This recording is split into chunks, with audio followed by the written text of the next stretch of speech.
بسم اللہ الرحمن الرحیم شروع اللہ کے نام سے جو بڑا مہربان نہایت رحم والا ہے. طه ما انزلنا عليك القرآن لتشقى.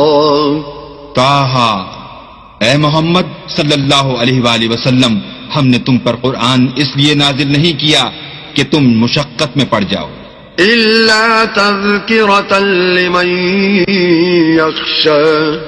بلکہ اس شخص کو نصیحت دینے کے لیے نازل کیا ہے جو خوف رکھتا ہے.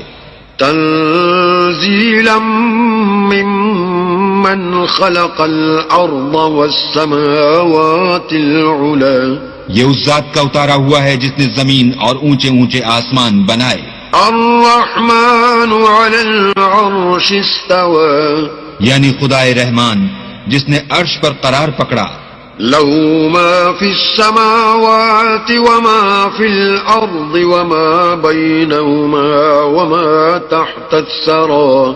جو کچھ آسمانوں میں ہے اور جو کچھ زمین میں ہے اور جو کچھ ان دونوں کے بیچ میں ہے اور جو کچھ زمین کی مٹی کے نیچے ہے، سب اسی کا ہے. وَإِن تَجْهَرْ بِالْقَوْلِ فَإِنَّهُ يَعْلَمُ السِّرَّ وَأَخْفَى.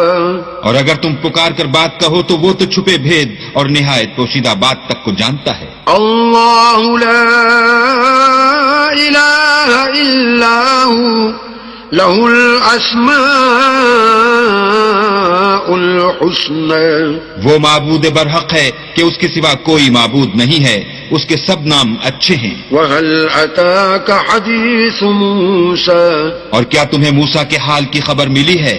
اذ رأى نارا فقال لأهلهم كثوا إني آنست نارا لعلي آتيكم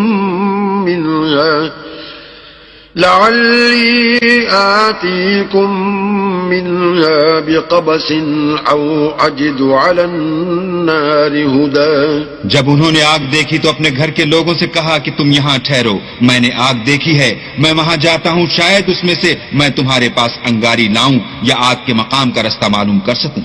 فلما أتاها نودي يا موسى.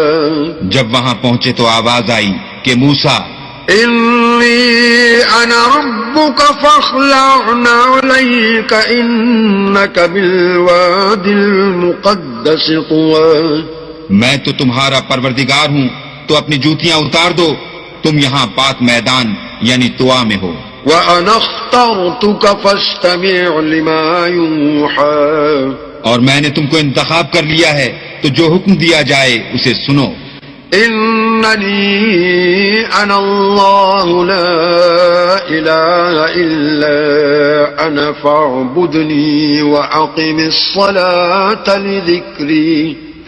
بے شک میں ہی اللہ ہوں، میرے سوا کوئی معبود نہیں، تو میری عبادت کیا کرو اور میری یاد کے لیے نماز پڑھا کرو. إن الساعة آتية أكاد أخفيها لتجزى كل نفس بما تسعى. قیامت یقیناً آنے والی ہے، میں چاہتا ہوں کہ اس کے وقت کو پوشیدہ رکھوں تاکہ ہر شخص جو کوشش کرے اس کا بدلہ پائے. فلا يصدنك عنها من لا يؤمن بها واتبع هواه فتردى. تو جو شخص اس پر ایمان نہیں رکھتا اور اپنی خواہش کے پیچھے چلتا ہے، کہیں تم کو اس کے یقین سے روک نہ دے تو اس صورت میں تم ہلاک ہو جاؤ. وما تلك بيمينك يا موسى.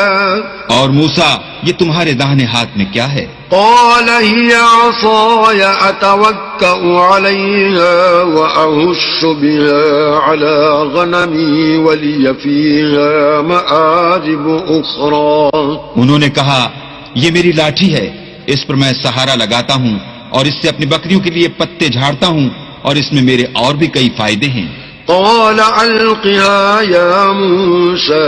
فرمایا کہ موسیٰ اسے ڈال دو. فألقاها فإذا هي حية تسعى. تو انہوں نے اس کو ڈال دیا اور وہ ناگہاں سانپ بن کر دوڑنے لگا. قال خذها ولا تخف سنعيدها سيرتها الأولى اللہ نے فرمایا کہ اسے پکڑ لو اور ڈرنا مت، ہم اس کو ابھی اس کی پہلی حالت پر لوٹا دیں گے۔ واضمم يدك إلى جناحك تخرج بيضاء من غير سوء آية أخرى، اور اپنا ہاتھ اپنی بغل سے لگا لو، وہ کسی عیب و بیماری کے بغیر سفید چمکتا دمکتا نکلے گا، یہ دوسری نشانی ہے۔ لنريك من آياتنا الكبرى، تاکہ ہم تمہیں اپنے نشانات عظیم دکھائیں۔ اذهب إلى فرعون إنه طغى، تم فرعون کے پاس جاؤ کہ وہ سرکش ہو رہا ہے۔